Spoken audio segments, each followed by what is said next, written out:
All right, welcome to day 4 of the 5-day embodiment experience to keep the channel open. I've been looking forward to this day every day, but this day, the practice we're going to go through is a very unique one and very powerful. It's been very transformative in my life. All of the tools that I bring in the table have been very transformative to my life. And I find that what we're going to go through today is often new to many people and really supportive. So with that being said, we're going into the emotion of grief today. And of course, that encompasses any manifestations of grief, melancholy, loneliness, guilt. So all of those function within this. And according to traditional Chinese medicine, we store the emotion of grief in our lungs.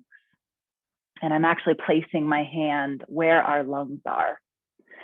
The meridian that the channel of energy, the channel of chi that supports the lungs it actually originates in our thumb, and then it moves up the thumb, the thick thumb pad here, and then up our arm to our outer collarbone, and that's in both arms. So it's just in our hand, along the thumb, up our arm, and to the outer collarbone on each arm. And our final mind trap, number 7. Whew. So this is one that I think everyone can relate to deeply. And this is the mind trap of negative self-talk. So we all do it. I've never met a human being that hasn't experienced some form of negative self-talk. And here's the thing, I'm in my 40s now. Those of you who are older as well, like I thought I'd get over that in my teens or my 20s. Did you also think that? And then my 30s came and I'm like, oh, it's still there. My 40s are here and it's still there. My friends who are in their 50s and 60s are like, yep, it's still there. I see James nodding. So again, it's not about none of this stuff, none of these emotions, none of these mind traps are bad or wrong. They're not things that we're attempting to get rid of as yogis. They're things we're attempting to develop a better relationship with. That's it, just a better relationship with. So with regards to negative self-talk, while we all do it, I think many of us rarely stop and realize just how much it's impacting our emotions, how much it's impacting our choices, and how much it's impacting our life and our quality of life. This mind trap, besides grief, can lead to immense insecurities, low self-esteem, doubt, procrastination, antisocial behaviors, and this is just to name a few. So one of the tools that I love using to help me navigate and help my students and my clients navigate negative self-talk is I refer to that inner critic as our itty bitty shitty committee, IBSC. So the itty bitty shitty committee, and the reason is because I often thought it was funny. People would say, the inner critic, and I was like, you mean the inner committee? It was like a choir of voices that had so much to say about who I am and how awful I am and so on, right? And we all have our own flavor of negative self-talk, like mine, for instance, often is around not enoughness, around no one understands you, you're not making sense, you're going to hurt people rather than help people. So that's like the flavor of my voice, and getting to know it is also helpful. And so that itty bitty shitty committee, it helps me to just soften. So when I hear the voice, I'm like, because it makes me laugh. I also, years ago in my 20s, I drew my itty bitty shitty committee, which I highly recommend you doing, or naming them, giving them some kind of actual, more tangible energy. And the reason being is then you can actually dialogue with them more. So I don't know if any of you are aware of the Fraggle Rock. So the Fraggle Rocks were these like puppets, and I used to watch this show when I was a child. So my itty bitty, right, James? Yeah, if you're younger, you won't be too familiar. Like if you're in your 20s or 30s, you're like, what? And they're these crazy looking, colorful puppets, really. And that's what my itty bitty shitty committee looks like. So yeah, when I hear the voice of that committee, I soften and laugh a little bit because I'm like, really? Like, am I going to let the Fraggle Rocks, control my emotions, my choices in my life. And, you know, it's never about trying to get rid of them. Like me and the Fraggle Rocks, we're like this for life. We're going to move through life together. But I have a very different relationship with them when they have something to say now. And I'm hoping that these 5 days, while we're just touching on some of the tools, are really starting to open your perspective on what's possible, on how to deal with these difficult emotions and these difficult mind traps. All right, so let's dive right in. I want to talk about this breathwork practice. I want you to understand the what, the how, and the why, and then we're going to get right into it. So first of all, what is it? It is the two-part pranayama meditation. My teacher is David Elliott. Pranayama means extension of the breath or expansion of life force energy. So prana means breath, just like chi means breath. It also means life force energy. So Sanskrit, much like Chinese, there's a single word that can have a lot of meanings. So prana means breath, but it means life force energy because it's via the breath. The breath is the vehicle to bring in our life force energy. And then ayama means extension or expansion. So therefore, extension of the breath or expansion of life force energy. This breathwork practice is based in yogic roots.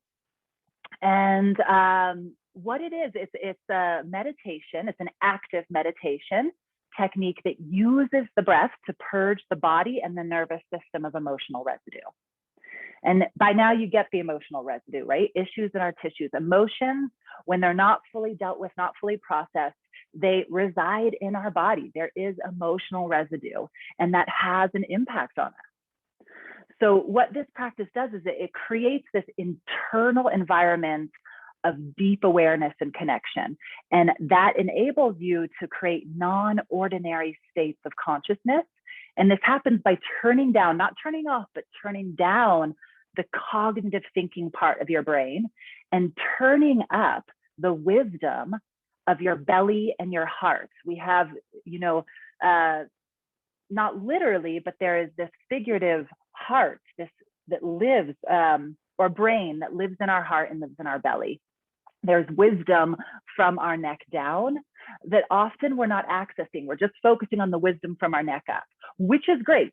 I'm a big advocate. One of my favorite things to do is study neuroscience. So I'm not a yogi who's like, oh, screw all the science. I love the science. And I also know that there's so much wisdom from the neck down. There's so much wisdom, so much untapped potential, and intuitive connections that we're just not accessing because we're not talking about it. So when we're in this more sovereign state, it's easier for us to experience things that we feel like our brain doesn't have, our brain up in our head doesn't know how to access. Things like sudden creative insight or intuitive discernment, breakthroughs, profound healing. Those things happen from the neck down. So the benefits, just on a very scientific level, you know, breath work, and there's many different types of breath work, but no matter the studies, they all seem to have similar benefits. They quiet the monkey mind, that mind that's just bouncing all over the place and isn't able to find stillness. It is beneficial for releasing stress and taking you into a place of deep relaxation. This breath work in particular not only will leave you feeling relaxed, but also often a sense of invigoration, emotional balance, strengthening our ability to have a more positive attitude. And again, that's not just like positive mindset, be happy, but being able to, again, discern, know that we have the negativity bias, that our brain is going to naturally move towards the negative. So it takes work to also look at what is working, what is right, to be in that creative problem-solving place. To access and establish deeper connections to your intuition. This, for me, this breathwork practice has heightened that tremendously. I've had clients and students say it has improved their sleep quality. It has helped them with anxiety. I have one client who literally does this breathwork just to be able to deal with his anxiety. And he said this is the only thing that has worked for him. You can get greater mental clarity, focus, energy. And even studies have shown that breath work helps with chronic pain. And I've personally seen some of my clients experience less physical pain due to this practice. So it's a beautiful, beautiful, beautiful practice. Some of you might be familiar with breathwork practices that are similar to what I'm about to teach you, like Wim Hof. Wim Hof is very, very popular now. It's actually, his method that he's teaching is called, the ancient practice is Tummo, T-U-M-M-O, which is a breathwork practice to build internal heat. It was actually originated by monks who would practice that breathwork and literally melt the snow around them. So he's taken Tummo and turned it into his own method with the cold therapy and whatnot. There's also a breathwork practice called holotropic breathwork that was developed by a psychiatrist. So there's a lot of research around his breathwork practice, and there's been studies showing that it can really bring about higher levels of self-awareness, and then also really change in a positive way temperaments and development of character. So those are some of the studies specific to holotropic breathwork.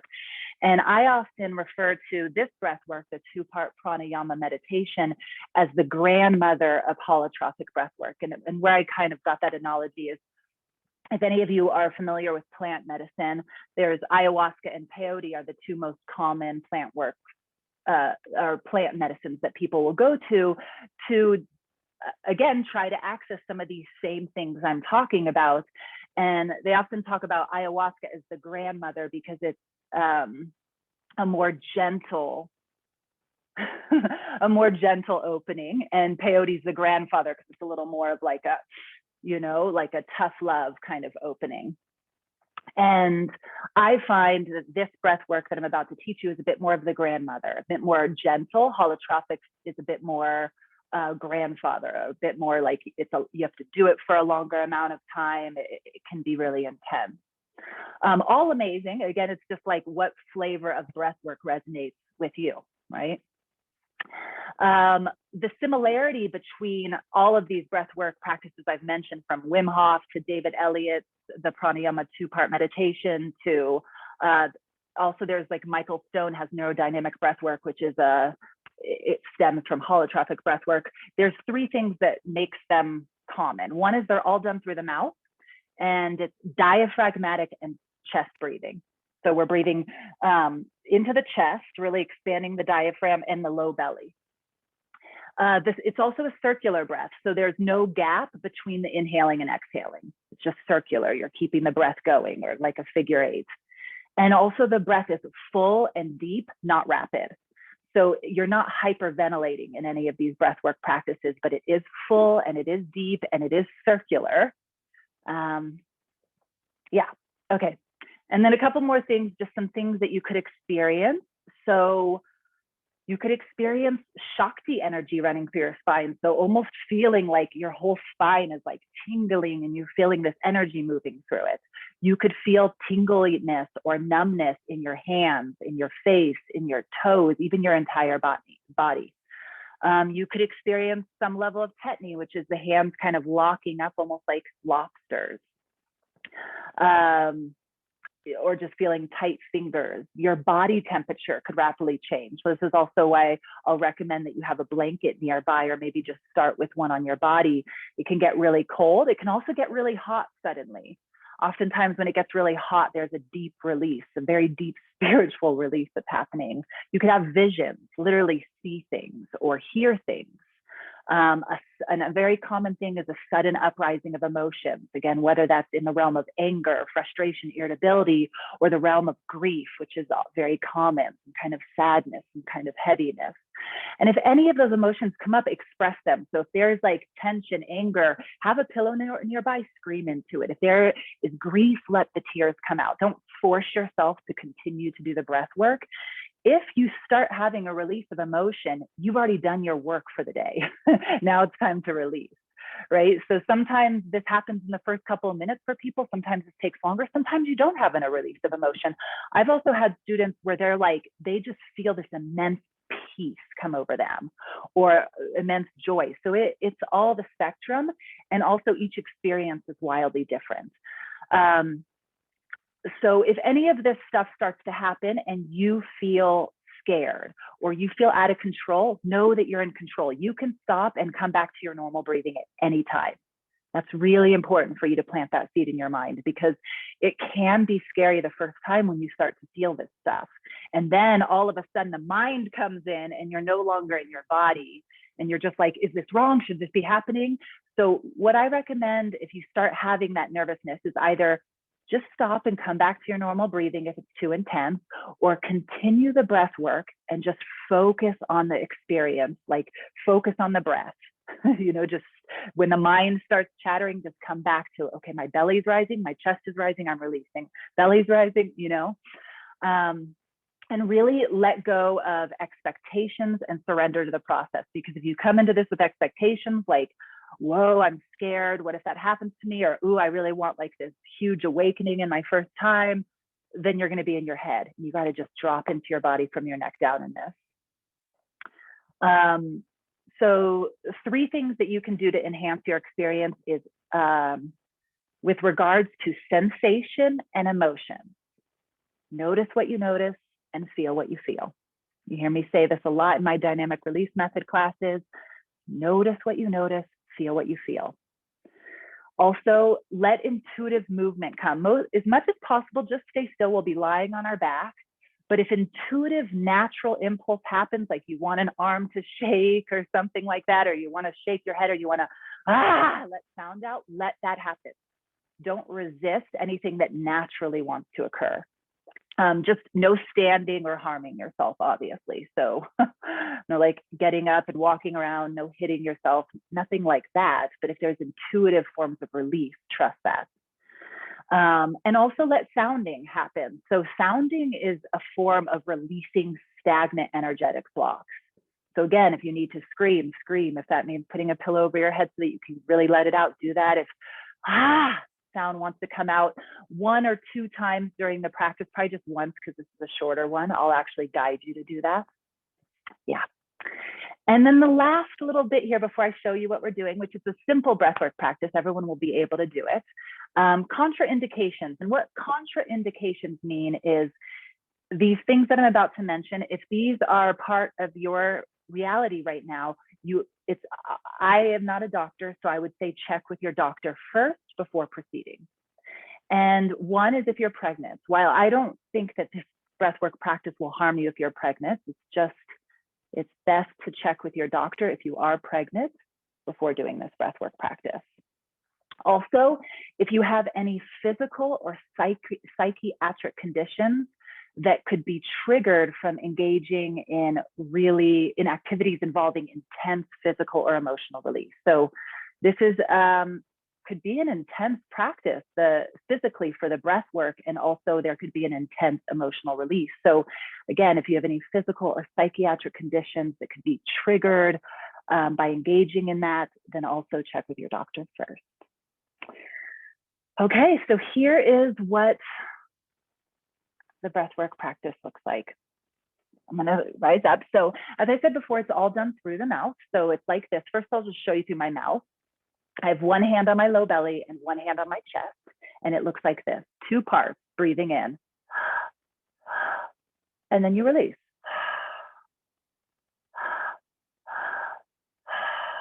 I'll come up so you can see my belly and my chest.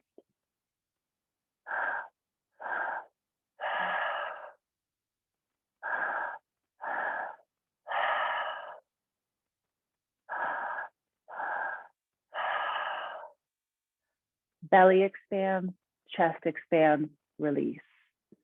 Belly, chest, release. Belly, chest, release. Okay. All right, so go ahead, and if you want to put the playlist on, go ahead and do that. We're going to start, grab your 2 tennis balls, because we're going to start with about 7 minutes of self-myofascial release in the upper back to condition the lungs and just start to drop us into our body. I'm going to recommend you lie flat on the floor If you want to put a pillow under your head, that's okay. Just don't let your head, it can't be like a big pillow where you're cutting off your throat. You want an open throat. The playlist was emailed to you, but I also will put it here in the chat if you would like to listen to that. I highly recommend listening to this playlist during this practice. It will help you stay present. And then those of you who are watching the replay later, the playlist is down below in the description. And as soon as you're ready, you can go ahead and start the playlist. Lie on your back and place the 2 tennis balls underneath your back, just below the neck, so that they're framing the spine. And the way you'll do that is you'll lie on your back and feed 1 tennis ball underneath your back, so it's in between the right scapula and the spine, and do the same thing on the left side, and the 2 tennis balls will be touching in the upper back. All right. And I will go ahead and begin the music in my own background here.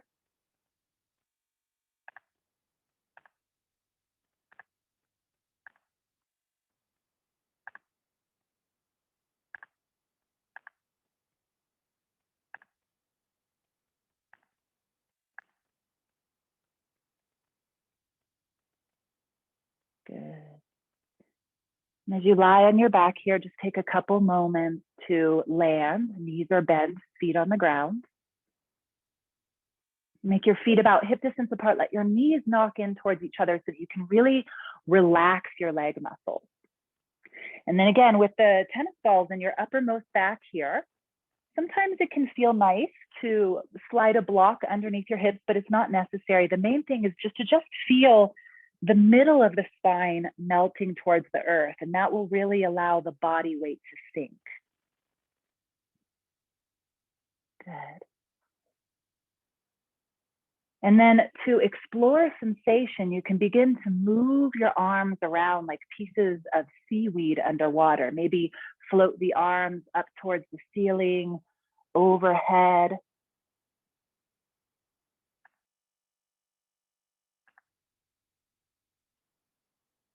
Out to the side. Across the body. There's no right or wrong. You're just letting the arms flow, and you'll notice as you do that, sensation shift. You can also slightly play with the neck, letting the head move side to side, but mostly just allow your body to relax.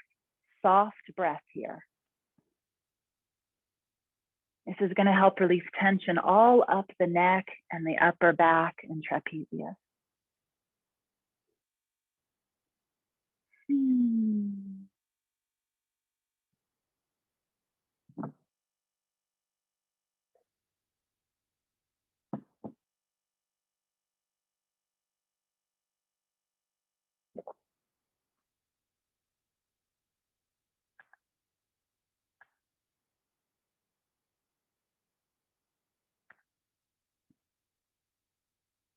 Good.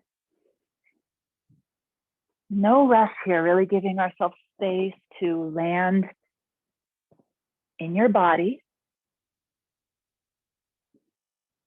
I find doing a little self-myofascial release, especially in this upper back region before diving into this breathwork meditation, is extremely helpful. And soften the front of your body as much as possible. And if you catch yourself holding your breath, just notice that and come back to breathing.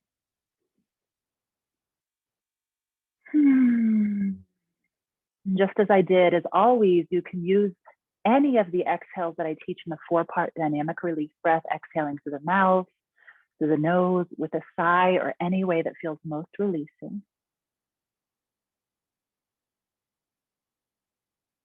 And let sensation guide you here.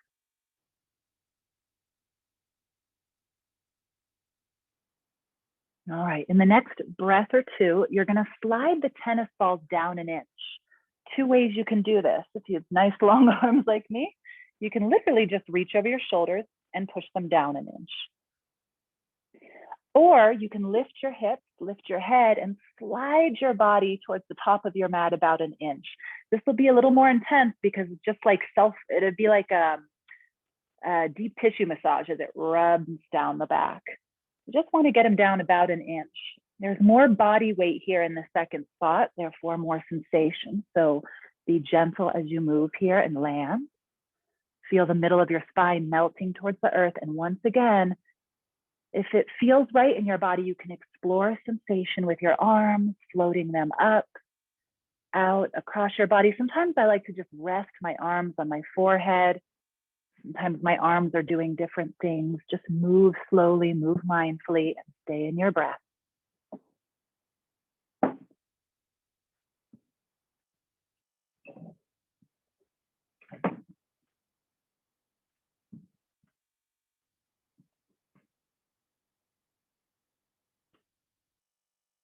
And I'm going to light some sage over here on my end to clear the space energetically. Throughout this practice, I'll be holding space for everyone, holding you in my heart, holding intentions of release and healing. And in the future, when you're doing this practice with me, or someone else, or on your own, I highly recommend setting up your space in a way that helps you land. So maybe you light some sage of your own, or some incense, or essential oils, candles. All of these things are tools and medicine to help us drop in. And now go ahead and slide the tennis balls one more spot. They go down 1 more inch. Again, you can either reach over top and push them down, or reach under your back and pull them down, or lift your hips and slide your body about 1 inch closer to the top of your mat. They're more or less at the bottom tips of your scapula, which I'm showing here on the screen. Here, we're also conditioning our lungs. So you may feel that compression on the lungs. Know that it's safe. It's actually good for them. They're going to get a nice flushing. Be more receptive for this practice. Here, the sensation could be quite intense, so it might feel good just to let your arms be by your side, but of course, feel free to explore gently.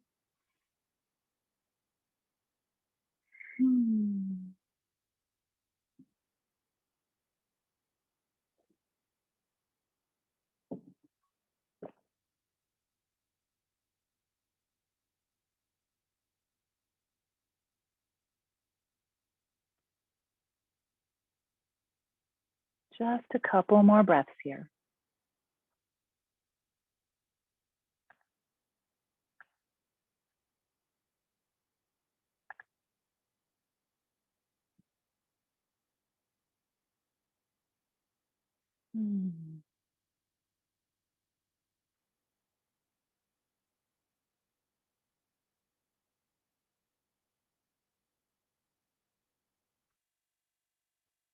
All right, you're going to slowly remove the tennis balls out from underneath you, put them off to the side. Come lying flat on your back. Make sure your legs are not crossed. So it's much like lying in Shavasana. Arms out by your side, legs a little bit wider than your hips. Again, have a blanket nearby, or just put it on your body, because likely the body temperature will drop a little bit. You can also have one hand on your low belly and one hand on your heart. Sometimes I like to start that way. It helps me find the breathwork pattern. And before we do that, we're going to take a couple natural breaths in and out of the nose together. So first, just slowly for a count of 4, inhale through the nose. And then slowly for a count of 4, exhale through the nose. Let's do that 2 more times. Inhaling through the nose for 4, 3, 2, 1, and exhaling 4, 3, 2, 1. One more time like that. Inhale, fill up the belly, the rib cage, the sternum, much like we learned in the 4-part breath that we did the other day, and then exhale, slowly let that go. Good. Now through the nose, inhale into just the belly, and then inhale just into the chest. So starting in the nose, and then exhale. Just noticing how that feels. 3 more times like that. Inhale through the nose into the belly, filling the belly up. Then inhale into the chest through the nose. Then exhale. So 2 more like that. Inhale into the belly through the nose. Then inhale into the chest. And then exhale. Soften the jaw. Inhale into the belly through the nose. Inhale into the chest. And then exhale. Good. Now we'll begin the two-part pranayama meditation, inhaling through the mouth into the belly, into the chest, and exhale. All through the mouth now. Belly, chest, exhale.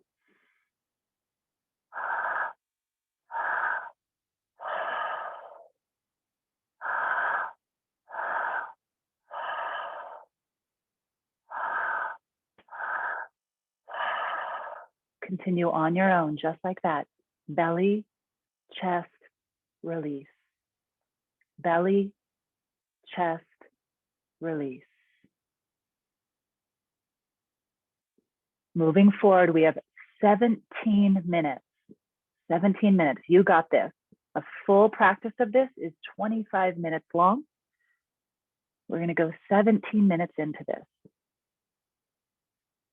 All right, let's go. 17 minutes and 3 songs.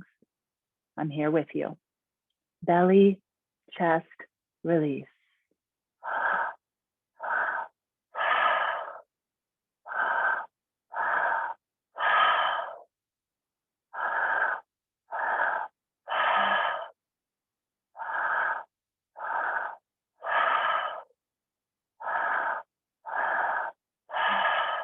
Keep that going on your own.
Beautiful. You're already 4 minutes into this. The first 5 to 7 minutes are the hardest. That's where the most resistance comes up. Stick with it. Focus, not force. Deepen the breath rather than speed it up. You got this. I'm here with you.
Don't give up. Don't give in. You got this. Don't give up or give in before the breakthrough. Keep going.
You got this.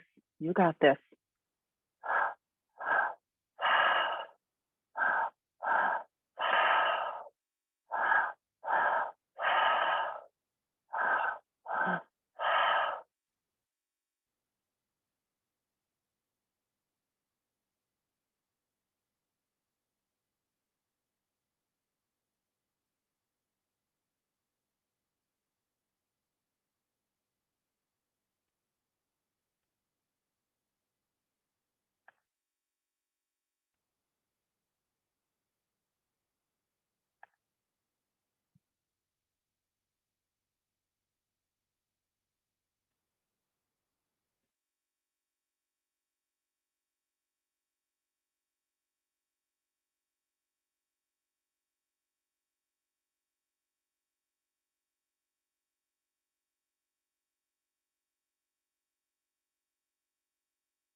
Okay, wherever you are, take a deep inhale through the nose.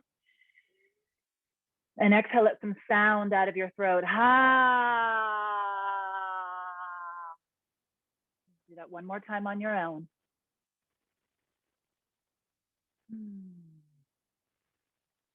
Good. Final 7 minutes here. Last song. Stay curious. Stay focused. Keep breathing.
Feel your heart opening.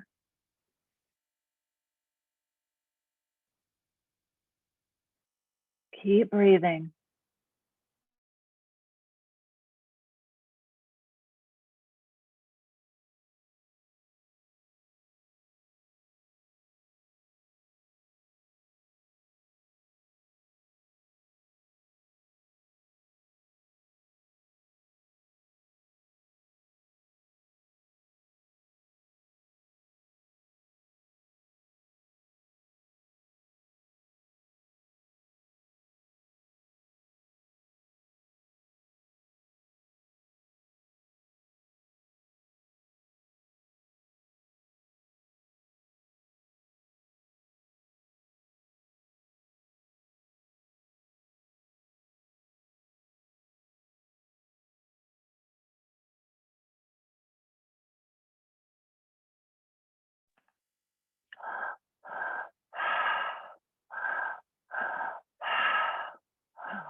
One more minute, the last minute here. You got this.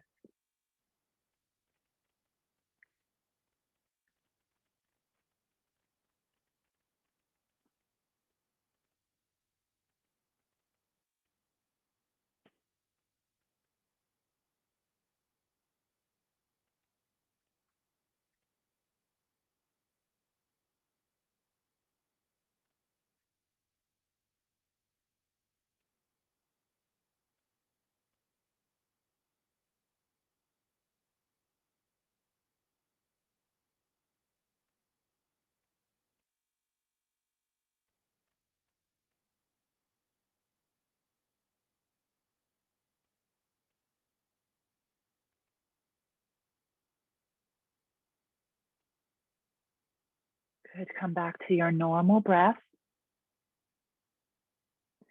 And then take a big inhale through the nose. Exhale, completely become empty. The bottom of your exhale, stay empty. So hold the breath out. Hold it out just a little bit longer. Feel that emptiness, feel that spaciousness. And then when you feel ready, inhale. Hold for just a moment. And slowly exhale, let it go. And here you're just breathing naturally. This is the integration part for this final song. For the next 3 minutes, just let yourself integrate that. If there's any movement that naturally happens, if you want to curl up on your side in fetal position, do that. If you want to stay on your back, do that. But just let yourself feel the effects of that for the next 3 minutes. Nothing to do, nothing to be. Simply notice what you're noticing and feel what you're feeling.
Begin to deepen your breath.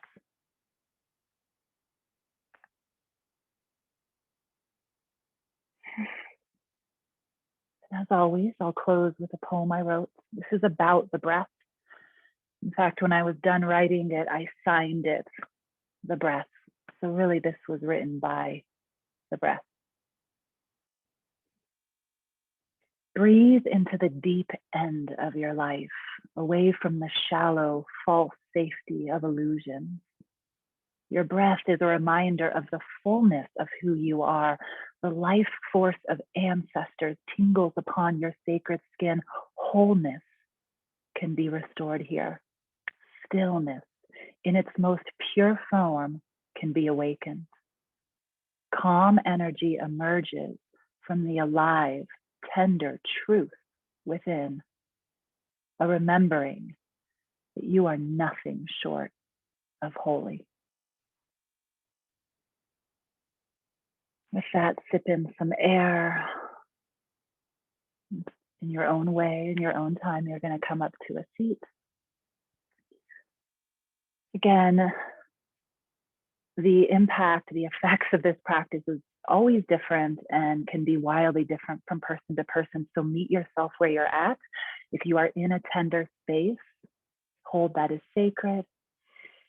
Everyone, wherever you're at, you'll want to drink plenty of water to help just flush out what was released. I often find after a practice like this, doing some kind of journaling or writing, it can be very cathartic.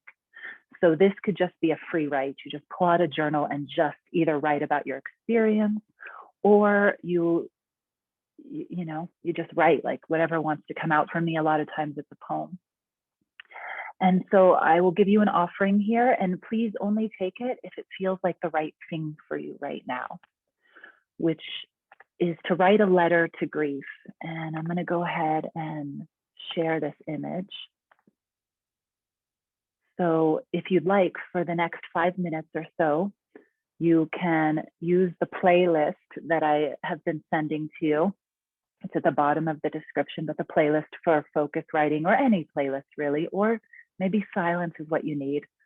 But you'll open it up by writing Dear Grief, or again, any kind of manifestation of grief: sadness, loneliness, guilt, lost, disappointed, heartbroken. And just write a letter to that emotion. You're simply going to write a letter to grief or some manifestation of grief.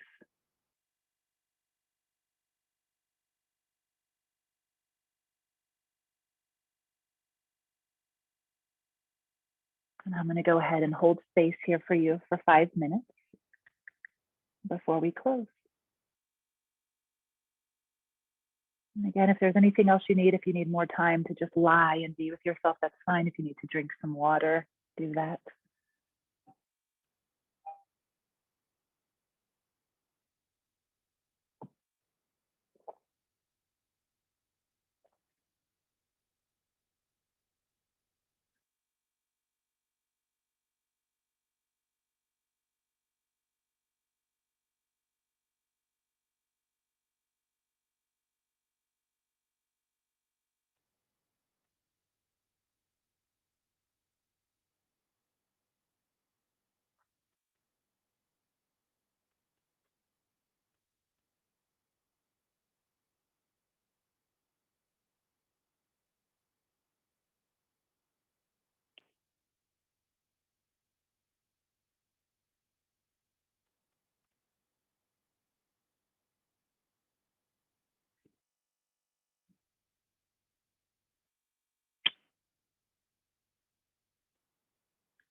Okay, my friends.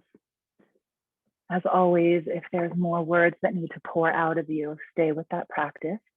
At this point, I want to thank you for being here on day 4. We've been moving through such a tapestry of emotions the past 4 days, and tomorrow we move into joy. Yay. So I look forward to seeing you all tomorrow. And again, thank you so much for your presence and your willingness.